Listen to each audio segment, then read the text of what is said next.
Hello to everyone. So I'm taking up a very short topic this time, and this topic is important for the MCQs and is often asked in the Viva. And the topic is owl eye appearance in pathology. So sometimes it is asked in the Viva and in the MCQs that what are the conditions where owl eye appearance can be seen in pathology. So there are just two conditions. First is the Reed-Sternberg cell and second is the CMV inclusions. In both these conditions we see owl eye appearance. So I'll be just discussing the most important points and the points which are asked in the MCQs regarding these two pathologies. So first is the Reed-Sternberg cells. So you know that Reed-Sternberg cells, they are the pathognomic feature of classical Hodgkin's lymphoma. So in Hodgkin's lymphoma, the RS cells, they are seen, and these RS cells, they are the neoplastic component in case of the Hodgkin lymphoma, and these RS cells, they are activated and their growth is promoted by this transcription factor, which is nuclear factor kappa B. Here B stands for the B cells.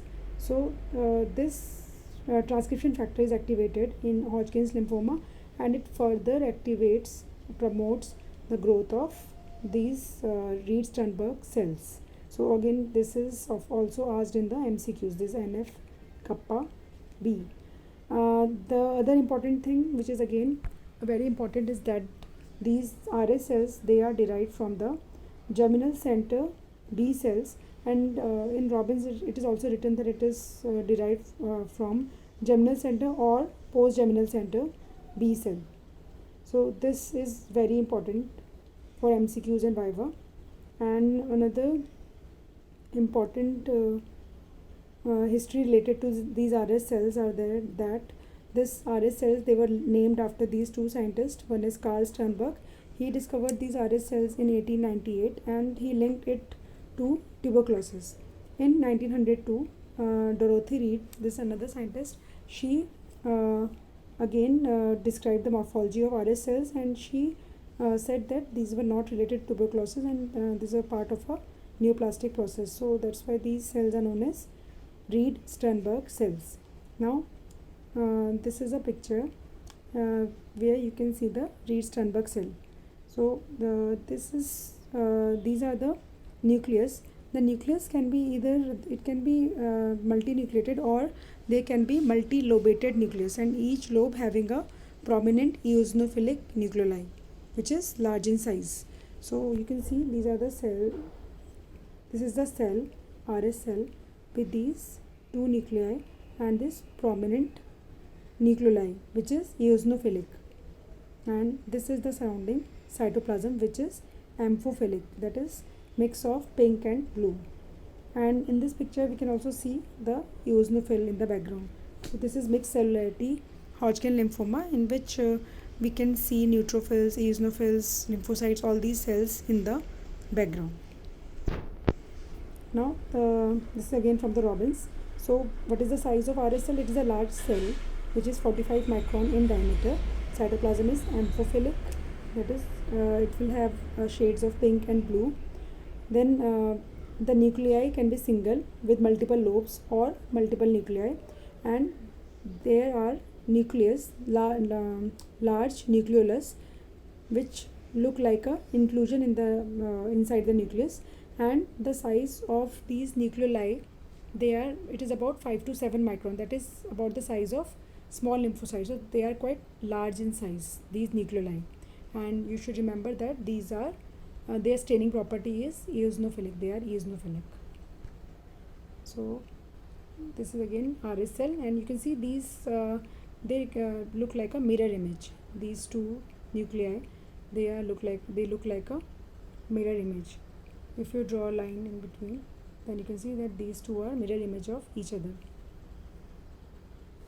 Now the RS cells, they secrete certain cytokines like interleukin 5, interleukin 10, and also chemokines like eotaxin.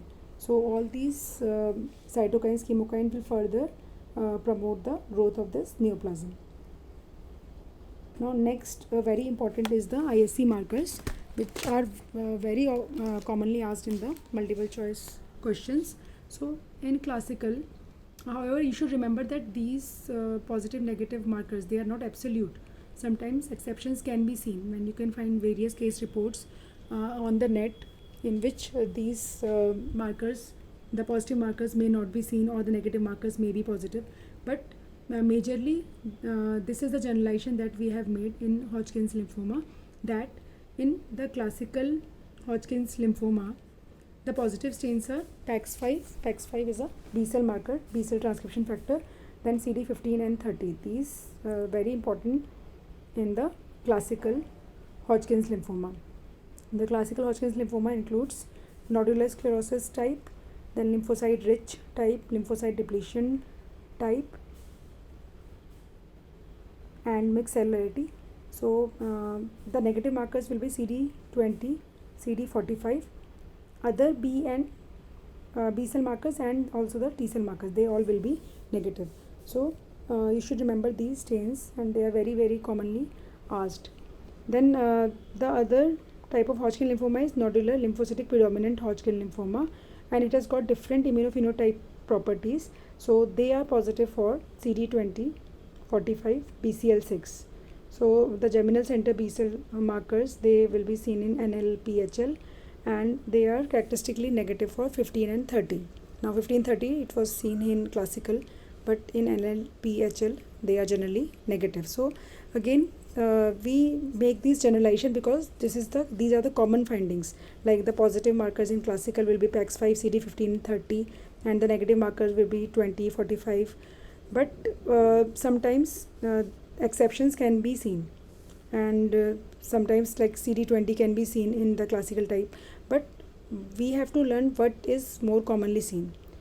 And also similarly in NLPHL also, sometimes this marker can be seen, like CD30 can be seen rarely, but more commonly these markers are negative. So you should remember these markers by heart. Now another very important, these are often asked in the MCQs, Viva. So most common Hodgkin lymphoma is the nodular sclerosis type, which is a part of the classical Hodgkin lymphoma. The least common Hodgkin lymphoma variety is lymphocyte depletion type. Lymphocyte depletion also has the poorest prognosis, while when the lymphocytes are more lymphocyte rich type, it has got the best prognosis.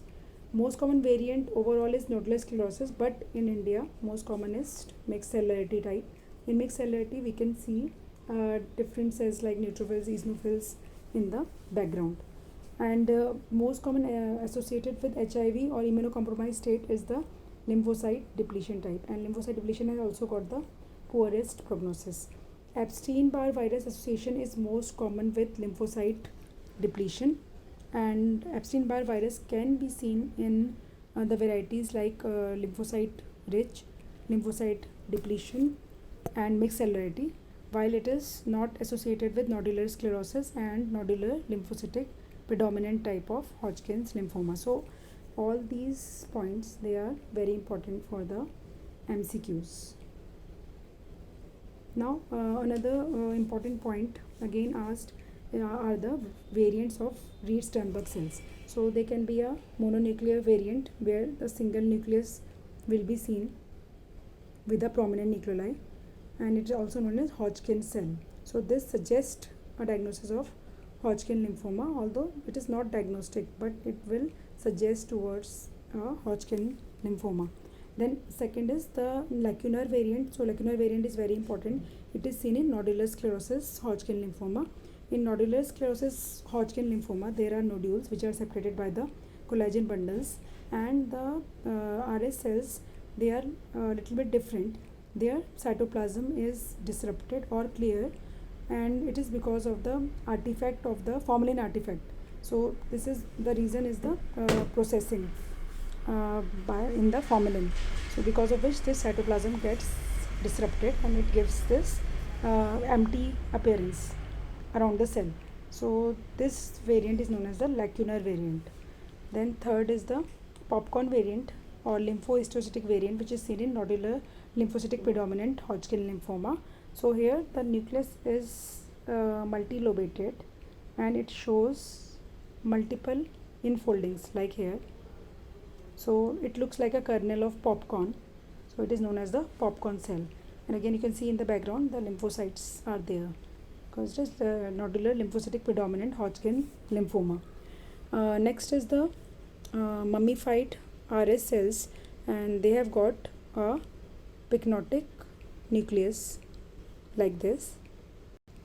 These mummified RS cells, they signify apoptosis and they are seen in the classical Hodgkin's lymphoma. Next is the pleomorphic variant. Image is not given. In pleomorphic variant, these multiple nuclei will be seen, multinucleated cells will be seen, and they will be very much pleomorphic.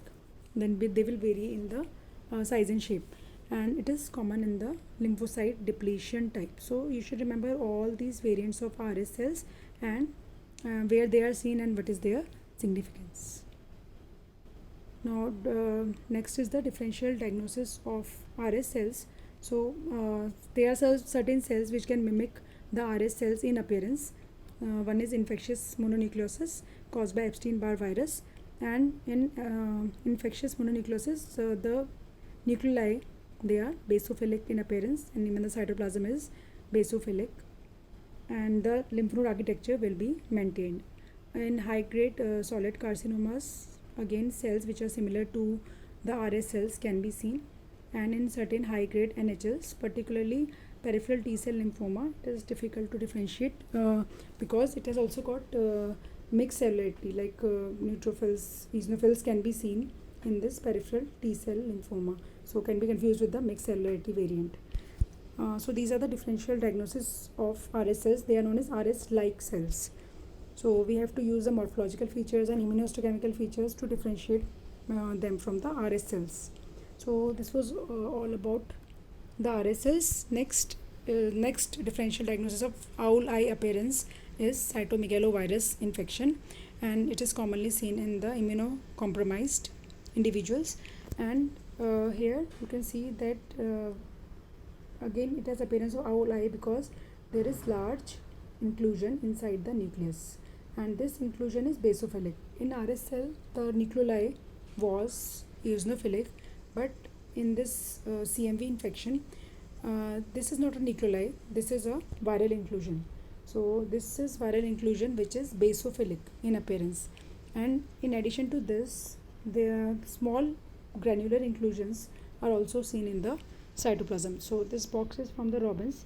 So infected cells are enlarged and have a diameter of 40 microns, so size is almost the same as that of RS cell, that was 45 microns, and they show cellular nuclear pleomorphism, intranuclear basophilic inclusion. So you have to remember that it is basophilic, and spanning half of the nuclear diameter they are seen and surrounded by a clear halo.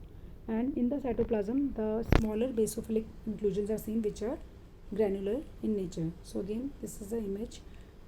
It can affect various tissues. This is image of CMV esophagitis. So again this is a cell which is infected by CMV. This is the basophilic inclusion inside the nucleus, and these are the small granular inclusion which are seen in the cytoplasm. So this is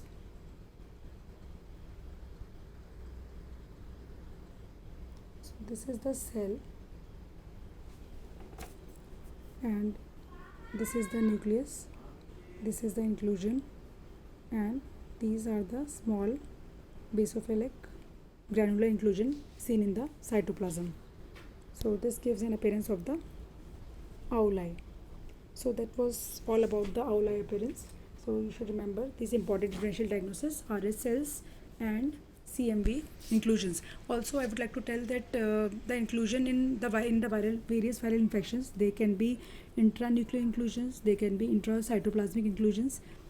For example, the Negri bodies, they are intracytoplasmic, while intranuclear other examples can be herpes simplex virus. So that is altogether another important topic which I'll be covering in some other lecture about the viral inclusions. So thank you very much. These are the references. Thank you.